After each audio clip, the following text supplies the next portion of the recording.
বন্ধুরা আমার চ্যানেলে আমি আপনাদেরকে স্বাগত জানাই। আপনারা ফ্রিজের মধ্যে ব্রেড রাখবেন কিসের জন্য?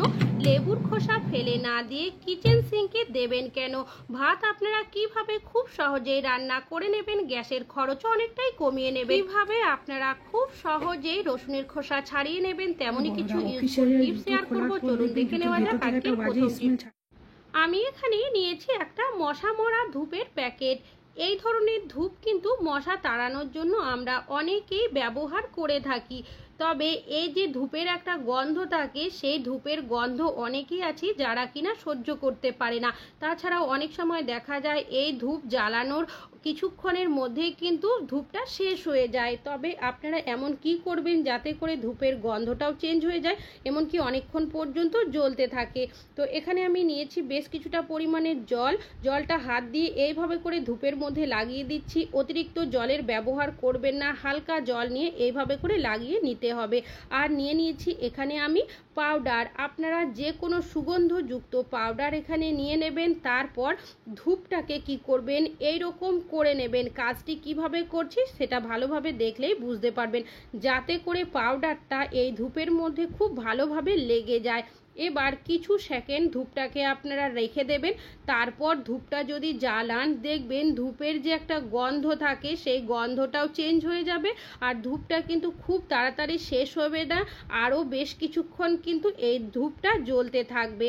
আশা করছি এই টিপসটাও আপনাদের অনেক বেশি কাজে আসবে। ভালো লাগলে লাইক করবেন। এখন চলে যাচ্ছি পরবর্তী টিপস। আমি এখানে নিয়েছি বেশ কিছুটা লেবুর খোসা। আমরা প্রত্যেকেই বাড়িতে কিন্তু এখন কম বেশি লেবু নিয়ে আসি, তবে লেবুর যে খোসাগুলো থাকে সেগুলো কিন্তু সকলেই ফেলে দিই, কোনো কাজে ব্যবহার করি না। তবে এই লেবুর খোসা ফেলে না দিয়ে আমরা নানাভাবে কাজে ব্যবহার করতে পারি, তেমনই দুটো টিপস আজ আপনাদের কাছে শেয়ার করব। আমাদের বাড়িতে বাচ্চারা স্কুলে যায়, বড়রা অফিসে যায়, যার কারণে তাদের কিন্তু রেগুলার জুতোর ব্যবহার করতে হয়। তাছাড়াও অনেকক্ষণ পর্যন্ত জুতো পরার কারণে যখনই তারা বাড়িতে জুতো খোলে, জুতোর থেকে দেখবেন একটা বাজে গন্ধ কিন্তু ছাড়তেই থাকে। আর আমরা কিন্তু প্রত্যেক দিন জুতো পরিষ্কারও করতে পারি না, যেহেতু তারা রেগুলার জুতো পরে স্কুলে বা অফিসে যায়। আপনারা কি করবেন, লেবুর খোসা ফেলে না দিয়ে জুতোর ভেতরে এইভাবে করে দিয়ে রেখে দেবেন। লেবুর খোসার মধ্যে একটা সুন্দর গন্ধ থাকে, যার কারণে জুতোর বাজে দুর্গন্ধ দূর করতে সাহায্য করবে। আশা করছি এই টিপসটা আপনাদের অনেক বেশি কাজে আসবে। ভালো লাগলে লাইক করবেন। এখন চলে যাচ্ছি পরবর্তী টিপসে। কিচেন সিঙ্ক আমরা কিন্তু প্রত্যেকেই ব্যবহার করি। রেগুলার কিচেন সিঙ্ক ব্যবহার করার কারণে কিচেন সিঙ্কটা কিন্তু অনেকটাই নোংরা হয়ে যায়, যার কারণে আমরা ভিমবার জেল, ভিমবার সাবান বা অন্যান্য কোনো কিছু লিকুইড দিয়ে পরিষ্কার করি। রেগুলার পরিষ্কার করার কারণে অনেকটাই ভিমবার সাবান, ভিমবার জেল আমাদের নষ্ট হয়ে যায়। তো আপনারা কি করবেন, লেবুর খোসা ফেলে না দিয়ে কিচেন সিঙ্কের মধ্যে এইভাবে করে খুব ভালোভাবে ঘষে নেবেন। এতে কি হবে, আমাদের কিচেন সিঙ্কটা পরিষ্কারও হয়ে যাবে, এমনকি কিচেন সিঙ্কের যে একটা গ্লেজ চলে যায় সেই গ্লেজ কিন্তু ফিরে আসবে। তাছাড়াও কিচেন সিঙ্কের মধ্যে অনেক সময় কিন্তু আমরা মাছ মাংস ধুয়ে থাকি, সেক্ষেত্রে আষ্টে গন্ধও কিন্তু ছাড়তে থাকে কিচেন সিঙ্ক থেকে। লেবুর খোসা এইভাবে করে ঘষে দিলে আমাদের কিচেন সিঙ্কটা পরিষ্কারও হয়ে যাবে। কিচেন সিঙ্কের মধ্যে যদি কোনো বাজে দুর্গন্ধ থাকে সেটাও চলে যাবে। আর দেখতেই পাচ্ছেন বন্ধুরা, আমি পরিষ্কার জল দিয়ে ধুয়েও দিয়েছি। আশা করছি আপনাদের এই টিপসটিও অনেক বেশি কাজে আসবে। ভালো লাগলে লাইক করবেন। এখন চলে যাচ্ছি পরবর্তী টিপসে। আমি এখানে নিয়েছি শশা। শশা আমরা প্রত্যেকেই কিন্তু কম বেশি বাড়িতে নিয়ে আসি, তবে শশা যখন আমরা খাই অনেক সময় দেখা যায় শশা খাওয়ার পর তেতো লাগে, যার কারণে শশার দুটো সাইডই আমরা কি করি, একটু কেটে নিই। তারপর শশাটা দিয়েই হালকা করে ঘষে নিই, যাতে করে শশার কষটা বেরিয়ে যায় আর শশা খাওয়ার সময় তেতো না লাগে। তবে এইভাবে করে কাটার পরেও অনেক সময় দেখা যায় শশা যখন খায় তেতো লাগে। তবে আপনারা এত ঝামেলা না করে কি করবেন, শশা যখনই কাটবেন শশার মাঝখানটা কেটে নেবেন। আপনারা চাইলে শশার খোসাটা ছাড়িয়েও নিতে পারেন, পছন্দ অনুযায়ী আপনারা কেটে নেবেন। সেক্ষেত্রে দেখবেন শশা খাওয়ার সময় কিন্তু আর তেতো লাগবে না। আশা করছি এই টিপসটা আপনাদের অনেক বেশি কাজে আসবে। ভালো লাগলে লাইক করবেন। পরবর্তী টিপসটা হলো, আমাদের শশা নেবেন। পুরো শশাটা হয়তো আমরা ব্যবহার করি না, অর্ধেকটা ব্যবহার করার পর বাকিটা রেখে দিই। আর এই কাটা শশা যদি আমরা ফ্রিজে বা ফ্রিজের বাইরে রাখি, সেক্ষেত্রে দেখা যায় কখনো পচে যায় বা ফ্রিজের বাইরে রাখলে শুকিয়ে যায়। তো আপনারা কি করবেন, নিয়ে নেবেন একটা টুথপিক বা পরিষ্কার কাঠি, তারপর শশার কাটা অংশটার মধ্যে শশার টুকরোটাকে দিয়ে এইভাবে টুথপিকটাকে লাগিয়ে দেবেন। এইভাবে যদি শশাটা রাখেন তাহলে দেখবেন শশা শুকিয়েও যাবে না, এমনকি শশা পচেও যাবে না। আশা করছি এই টিপসটা আপনাদের অনেক বেশি কাজে আসবে। ভালো লাগলে লাইক করবেন। এখন চলে যাচ্ছি পরবর্তী টিপস। আমি এখানে নিয়েছি একটা স্ট্র। আমরা যখন বাড়িতে কোনো কিছু জুস নিয়ে আসি বা ডাব নিয়ে আসি তার সাথে দেখবেন এই ধরনের স্ট্র কিন্তু দিয়ে থাকে। আর এই স্ট্রগুলো কিন্তু আমরা তারপর সকলেই ফেলে দিই, কোনো কাজে ব্যবহার করি না। তবে এই স্ট্রগুলো ফেলে না দিয়ে আমরা কিন্তু আবারও নানাভাবে নানা কাজে ব্যবহার করতে পারি। তেমনই একটা টিপস শেয়ার করব। এখানে নিয়েছি একটা কাঁচির সাহায্যে স্ট্রটা আমি দুটো টুকরো করে নিচ্ছি। 3টে বা 4টে টুকরো করতে পারেন। তবে এই স্ট্রর টুকরোগুলো আমি কিভাবে কোথায় ব্যবহার করব চলুন দেখে নেওয়া যাক। আমাদের প্রত্যেকেরই বাড়িতে কিন্তু কাঁচি রয়েছে। অনেক সময় দেখবেন আমরা যদি কোথাও ঘুরতে যাই সাথে করে কিন্তু আমরা অনেকেই কাঁচি নিয়ে যাই। তবে কাঁচিগুলো কি করি, ডাইরেক্ট এইভাবে ব্যাগের মধ্যে ভরে নিয়ে যায়। ব্যাগের মধ্যে যদি কোনো কিছু জিনিসপত্র থেকে থাকে সেটা কিন্তু কেটে যাওয়ারও সম্ভাবনা থাকে, তাছাড়াও আমাদের হাতে লেগে যাওয়ারও কিন্তু সম্ভাবনা থাকে যদি খোলা অবস্থায় কাঁচিগুলো আমরা রেখে দিই। তো আপনারা কি করবেন, এই যে স্ট্রগুলো রয়েছে এইভাবে করে কাঁচির মধ্যে পরিয়ে দেবেন। কাজটি কিভাবে করছি সেটা ভালোভাবে দেখলেই বুঝতে পারবেন। তারপর আপনারা যদি কাঁচিগুলো এইভাবে করে টানতেও থাকেন দেখবেন কোনোভাবেই কিন্তু খুলে যাবে না, খুব ভালোভাবে কিন্তু আটকে থেকে যাবে। আশা করছি আপনাদের এই টিপসটিও অনেক বেশি কাজে আসবে। ভালো লাগলে লাইক করবেন। এখন চলে যাচ্ছি পরবর্তী টিপস। ভাত আমরা প্রত্যেকেই কিন্তু রান্নাবান্না করে থাকি। তবে ভাত যখন আমরা রান্না করি তখন দেখবেন ভাতটা যতক্ষণ না সেদ্ধ হয় অনেকে আমরা গ্যাসের মধ্যে চাপিয়ে তারপর কিন্তু ভাতটাকে ফুটিয়ে নিই। এইভাবে যদি আমরা ভাত রান্না করি দেখা যায় অনেকটাই গ্যাস কিন্তু আমাদের পুড়ে যায়। তবে আপনারা যখনই ভাত রান্না করবেন কিভাবে রান্না করবেন, ভাতে চাল দেওয়ার পর ভাতটা যখন ফুটতে শুরু করবে তারপর আপনারা একটা ঢাকনা দিয়ে ঢেকে রেখে দেবেন 10 মিনিটের জন্য। 10 মিনিট পর ঢাকনাটা আপনারা একবার খুলে দেখে নেবেন যে ভাতটা কতটা সেদ্ধ হয়েছে। আর যদি দেখেন যে সেদ্ধ হয়ে গেছে সেক্ষেত্রে আপনারা ভাতের ফেনাটা ঝরিয়ে নেবেন। আর যদি দেখেন সেদ্ধ হয়নি, আরও কিছুক্ষণ বাকি রয়েছে, সেক্ষেত্রে আরও একবার যদি গ্যাসটাকে অন করে ঢাকা দিয়ে রেখে দেন দেখবেন ভাতটা কিন্তু খুব ভালোভাবে সেদ্ধ হয়ে যাবে আর গ্যাসের খরচ কিন্তু অনেকটাই কম হবে। আর দেখতেই পাচ্ছেন আমি কিন্তু ভাতের ফেনাটা ঝরিয়ে নিয়েছি। আশা করছি আপনাদের এই টিপসটিও অনেক বেশি কাজে আসবে। ভালো লাগলে লাইক করবেন। এখন চলে যাচ্ছি পরবর্তী টিপস। আমি এখানে নিয়েছি সাবান আমরা প্রত্যেকেই কিন্তু কম বেশি ব্যবহার করে থাকি। তবে সাবান আমরা বাথরুমে ব্যবহার করি কি ওয়াশ বেসিনে, যেখানেই ব্যবহার করি না কেন সাবানটা ব্যবহার করার পর আমরা কোনো কেসের মধ্যে অনেকে কিন্তু রেখে দিই ডাইরেক্ট এইভাবে করে। এতে কি হয়, সাবানের মধ্যে এক্সট্রা যে জলটা থাকে সেটা কেসের মধ্যে থেকে যায়, যার কারণে সাবানটা খুব তাড়াতাড়ি গলে যেতে শুরু করে। তবে আপনারা ডাইরেক্ট কেসের মধ্যে সাবানটা না রেখে এমন কিভাবে রাখলে সাবানটা কিন্তু গলে যাবে না। তো আমি এখানে নিয়েছি একটা ওষুধের খালি ঢাকনা।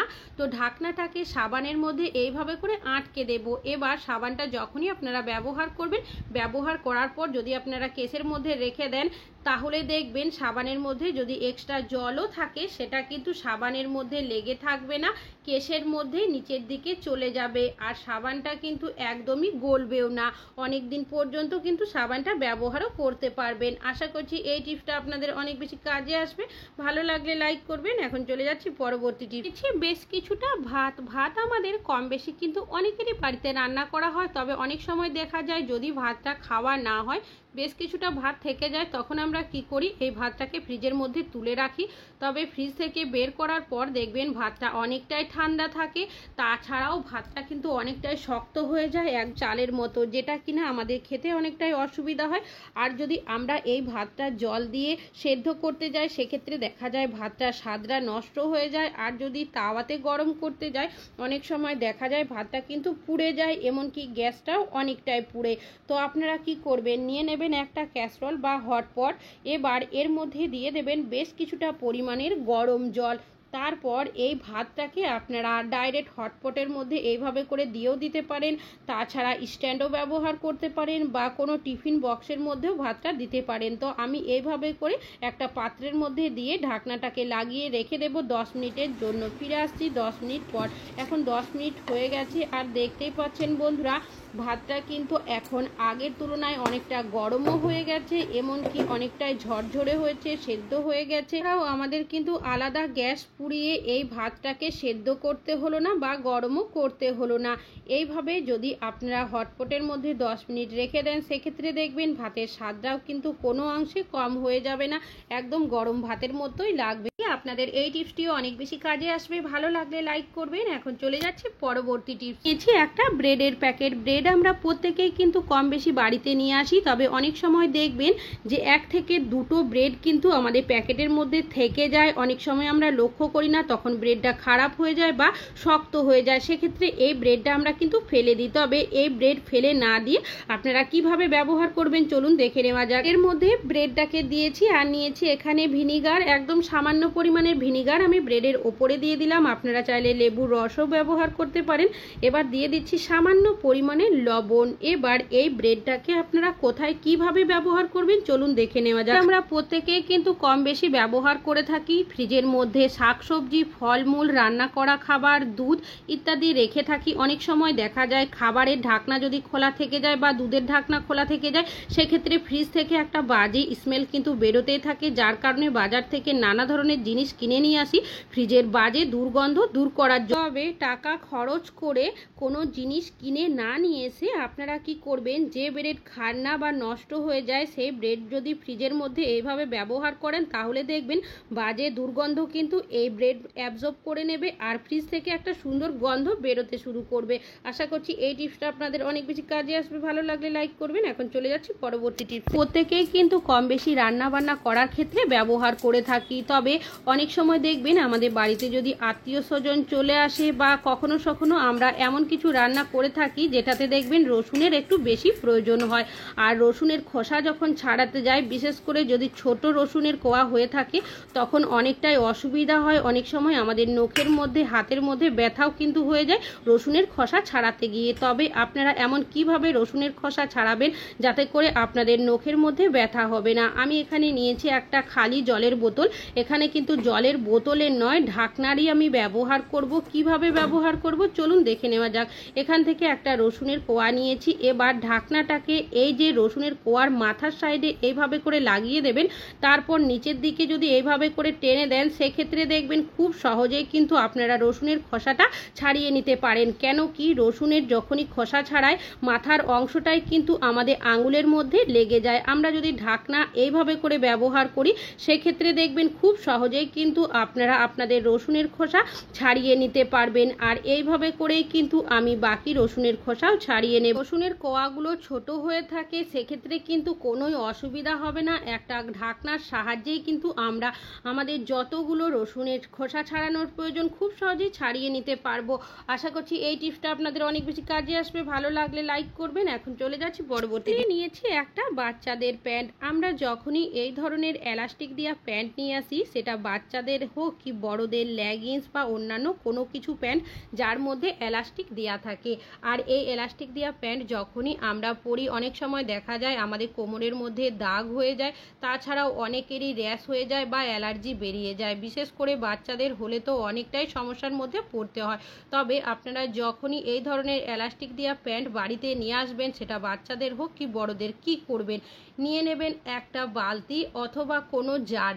তারপর এই যে প্যান্টটা রয়েছে সেটাকে কি করবেন, এই বালতিটার এই সাইড দিয়ে এইভাবে পরিয়ে রেখে দেবেন সারা রাতের জন্য। এইভাবে যদি আপনারা সারা রাত পরিয়ে রেখে দেন প্যান্টটাকে, সেক্ষেত্রে দেখবেন যে এলাস্টিকটা থাকে সেটা কিন্তু অনেকটাই ঢিলে হয়ে যাবে, যার কারণে আপনাদের কিন্তু কোমরের মধ্যে আর লাগবেও না, র্যাশও বেরোবে না, লালও হয়ে যাবে না। আশা করছি এই টিপসটা আপনাদের অনেক বেশি কাজে আসবে। ভালো লাগলে লাইক করবেন। আজকে এখানেই শেষ করছি, আবার চলে আসবো আরও নতুন নতুন টিপসের ভিডিও নিয়ে। ততক্ষণের জন্য ভালো থাকবেন, সুস্থ থাকবেন।